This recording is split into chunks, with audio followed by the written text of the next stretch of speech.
happened to just drive by here, and it was a sign for sale, like, you know, a dude's sign, like not even a realtor, like a, you know, homemade sign. So it was like about 9 o'clock at night, and I told the realtor, I said, stop. He's like, oh, you don't want that, that's commercial. I went, I don't care if it's commercial, residential, you know, a restaurant, whatever. It's a great looking building, you know, it's Victorian. This is what I'm talking about. So I walked in and I saw the stairwell, and the stairwell was like, you know, it was magnificent. It's this koa wood, and it's really, really nice, and it was really eye-catching. And I think from that point on, I was like, wow, you know, I got to do this. I bought the house in 1995, and the house was built in 1897. In 1897, it cost $1,050 to build this house. And at the time, that was an expensive house, you know. I was like, whoa. I'm the 5th owner, and I've lived here for 11 years. When I was doing some archival research on the place, I came across some original photos of the house, like the first 3 or 4 years it was built. And it had these kind of tall, narrow doors. I wanted to go back to doors that were that period. Well, unfortunately, I don't fabricate these. So I had a guy named Bobby Horiuchi. He's not a door maker. He's an artist that just does all this amazing stuff with wood. I met with him and I talked with him about, you know, what I wanted, and showed him pictures of the house and the original doors, and just kind of let him do what he wanted. I said, look, you know, as long as they're like tall and narrow and to the period, you know, cool. In 1997, 98, I won first place for the best paint in downtown. I'd be up on the scaffolding like painting, and people would come by and go, ooh, what are you doing? That color's horrible. Why don't you paint that white? What's wrong with you? And I'm like, hey man, you know, ever been to San Francisco? You ever seen what these places are supposed to look like? And they were, you know, really annoyed by it. And then in the end, people come by all the time now, and they want to take pictures of it and stuff. Hopefully maybe I inspired some people to get out of being, you know, white, you know, in the bad way, you know, like just stiff. It's like, loosen up, man. It's all right. A few colors ain't going to kill you. Make people smile. In this room, which is a dining room, we have a really big dining room table. And I like on Sundays to get my family together and have, you know, a Sunday dinner. So Sunday's like family day around here. And, you know, I'll do some cooking. And Mom will come over, and a couple of my brothers or whoever's in town, and have a nice meal together, you know. And just because people don't really take the time to do that anymore. I don't think. You know, in the 50s, it was all about the family.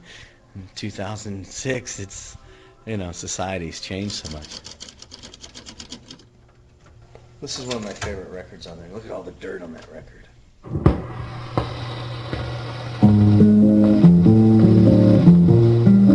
Too loud?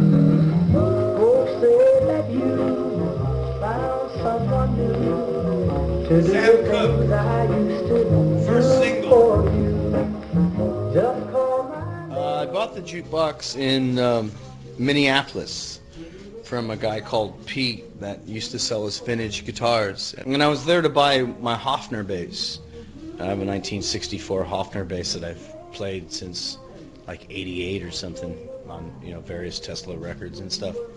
But he had this sitting in his hallway in the guitar shop, so I conned him into selling it to me.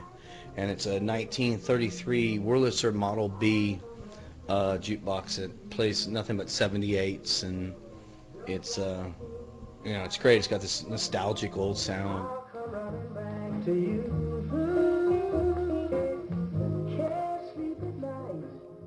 Downstairs is more traditional, like period, kind of more deco-y, Victorian, and on the upstairs floor is a little bit more hippy-dippy, as you would maybe, you know, the Indian room and a Audrey Hepburn room.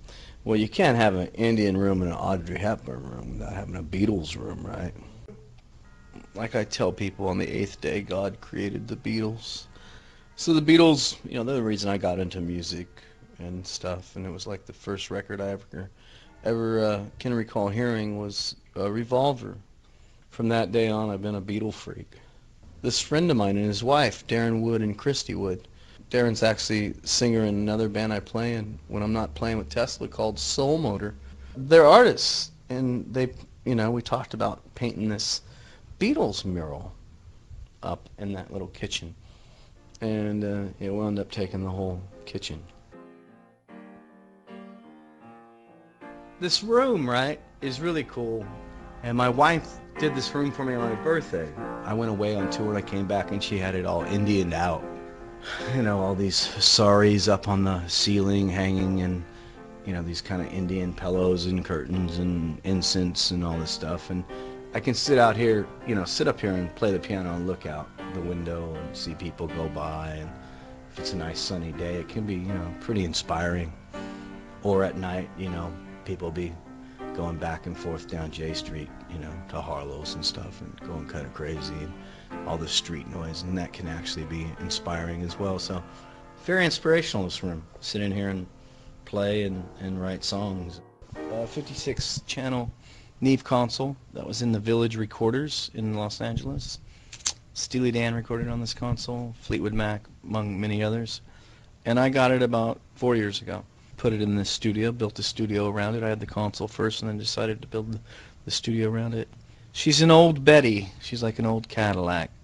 So it's a cruise, but sometimes you gotta beat on the dashboard. We think she's one fine mama. I built this place from the ground up in 2003. It was a parking lot. It was a parking lot in the back of my house. So I used to have a recording studio in my house. Had a bunch of gear up on the second floor, and it was right across from mine and my wife's room. And I used to keep her up till 4 or 5 in the morning, blazing guitar tracks and stuff. So to give her a break, I built this place.